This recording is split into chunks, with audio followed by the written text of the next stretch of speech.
He had her summoned and addressed her before a crowd of onlookers. Ευχαριστώ πολύ. My lady, he said, thanks to a special concession granted me by the Pope, I can take another wife and let you go.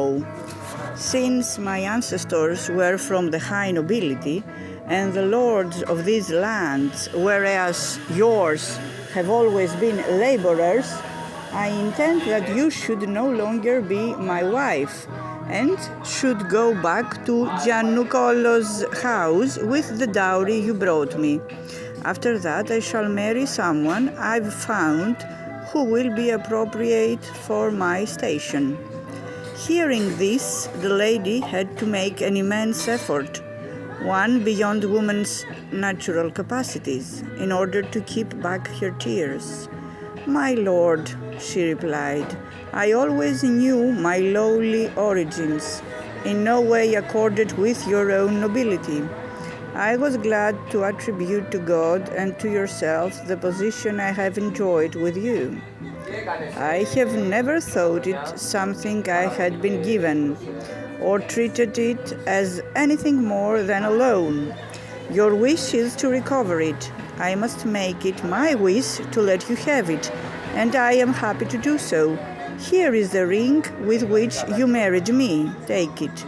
You order me to carry away with me the dowry I brought you. That's not something for which you'll need a banker, or for which I'll need a bag or a pack horse. It does not escape me that you took me in naked.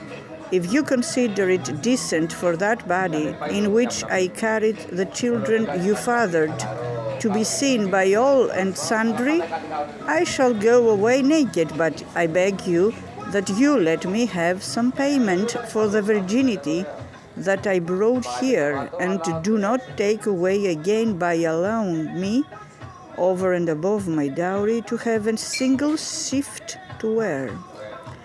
Gualtieri wanted to weep more than anything else, but his face stayed as hard as ever. So you go off with a shift, then, he said. Everyone round him begged him to make her the gift of a robe and not let the woman who had been his wife for 13 years or more be seen leaving his house penniless and utterly humiliated, which was what living in just a shift would mean. But their request came to nothing, so it was in a shift, barefoot and bareheaded, that the lady commended them to God's care and walked out of her husband's house and back to her father's, amid the weeping and wailing of all who saw her. Giannucolo had never been able to believe that Gualtieri really wanted his daughter as his wife, expecting every day something like this to happen, and had kept the clothes she was wearing on the morning Gualtieri married her. He brought them out and she put them on. Then she gave herself over to the menial tasks around her father's house that she used to do in the past, valiantly bearing the savage assault that hostile fortune had inflicted on her. Gualtieri's next step was to pretend to his subjects that he had got himself a daughter of one of the counts of Panago.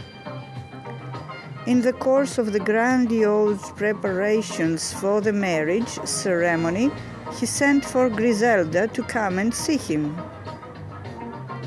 I am bringing here as my bride, he said to her when she arrived, this lady I very recently promised to marry. My intention is to receive her with due honor when she comes here for the first time.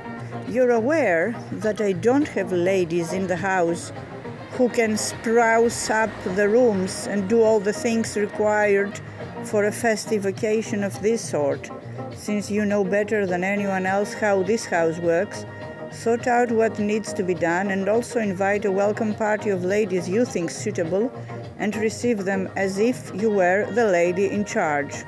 Then, once the marriage feast is over, you can go back to your own house." His words were so many knives in Griselda's heart.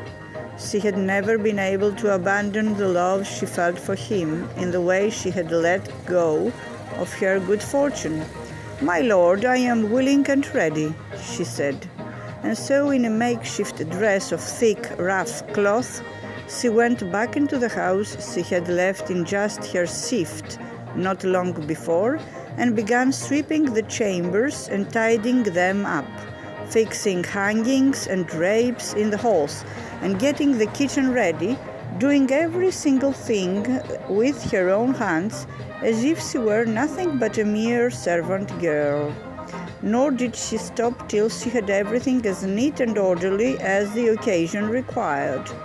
Once she had had invitations sent out on Gualtieri's behalf to all the ladies in the area, the only thing left for her to do was to await the coming festivities. When the day of the wedding feast arrived, in spite of the poor clothes she had on, she gave every one of the ladies who came a joyful and dignified welcome.